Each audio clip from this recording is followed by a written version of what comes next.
my name is Kate Simpson. I'm the health coach here at Arizona Wellness Medicine, and today I'm going to be sharing some tips on how to simplify your grocery shopping experience and navigating the grocery store now that you've transitioned to the paleo way of eating. So I'm sure that it makes sense that as you change what you're eating, you're going to change the way in which you go grocery shopping. Before we head into the store, I want to give you my top 2 tips for simplifying your grocery shopping experience. My first tip is to make a list. We want to come into the grocery store with a list so that we're intentional about what we're buying and we're decreasing the opportunity for those impulse purchases.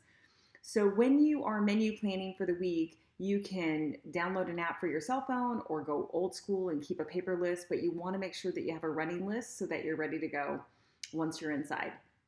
My second tip is to go grocery shopping at the least busy time that you can manage. We're trying to cut down on the crowds and the potential stress. You're learning a new way of eating and a new way of shopping.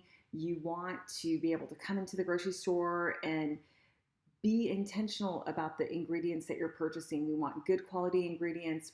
You're going to become an expert label reader. You want to make sure that you're not purchasing anything that has hidden ingredients that's going to take you off the plan that you want to be on. So as we head into the grocery store, I'm sure the layout is very familiar to all of you because the majority of grocery stores are laid out the same way. On the perimeter, we have our produce, our meat and our seafood, and our dairy, and then the center aisles are going to contain everything else.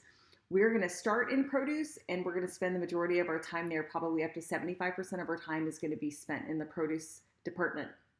Before we dig into that, I just want to highlight something. We are going to encourage you to purchase the best quality of ingredients that you can afford. So that's going to be organic, grass-fed, pasture-raised, wild-caught.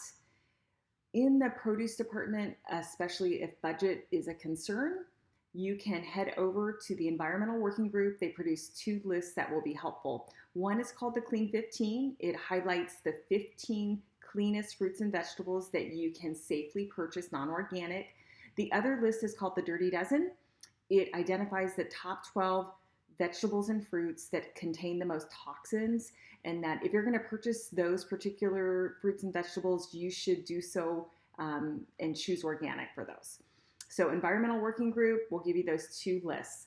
So we're in the produce department, we're looking around, we're seeing a variety of colors and textures, and that's what we want to choose. We want to choose a variety when we are doing our menu planning. We want to keep that in mind, that we want this nice rotation of different vegetables running through our weekly menu.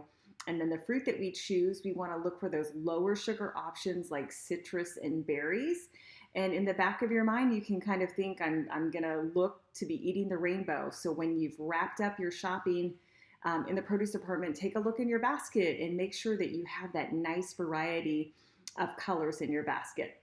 So as we head to meat and seafood, again, this is where we're looking for grass-fed, grass-finished beef, bison, lamb, pasture-raised chickens and turkeys, and then wild-caught, cold water, fatty fish for our seafood.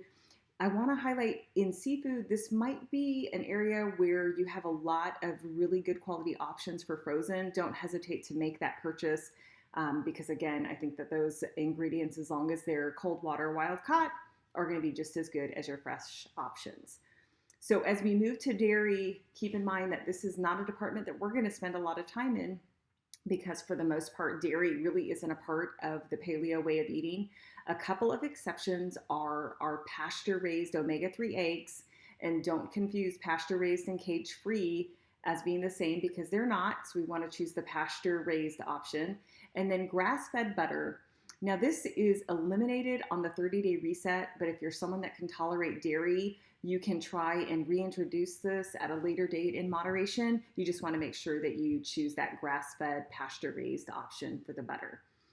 So before we move into the center aisles, I want to highlight frozen food. I mentioned it with seafood. This is another department where you, as your menu planning, you may just find that frozen vegetables or fruit might work out better for what you're planning for the week. Don't hesitate to make that purchase. Typically, vegetables and fruit are picked at their height of freshness, frozen quickly to retain their nutritional value, so that'll be a great option for you.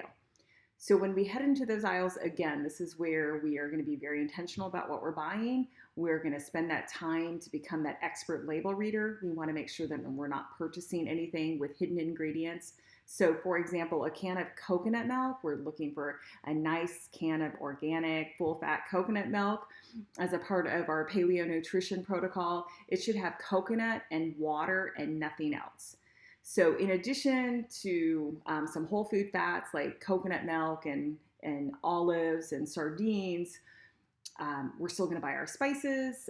We're going to buy good, healthy oils like olive oil and avocado oil and coconut oil.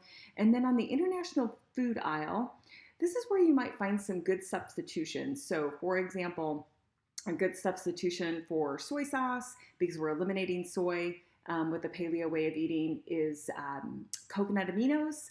And then ghee is a great substitute if you are someone that doesn't tolerate dairy very well, and you're going to most likely find ghee on the international food aisle. So that's a wrap up of this topic. I hope it takes some of the mystery out of shopping paleo, and then I just encourage you to tune in for another tip. Thanks so much. Have a great day.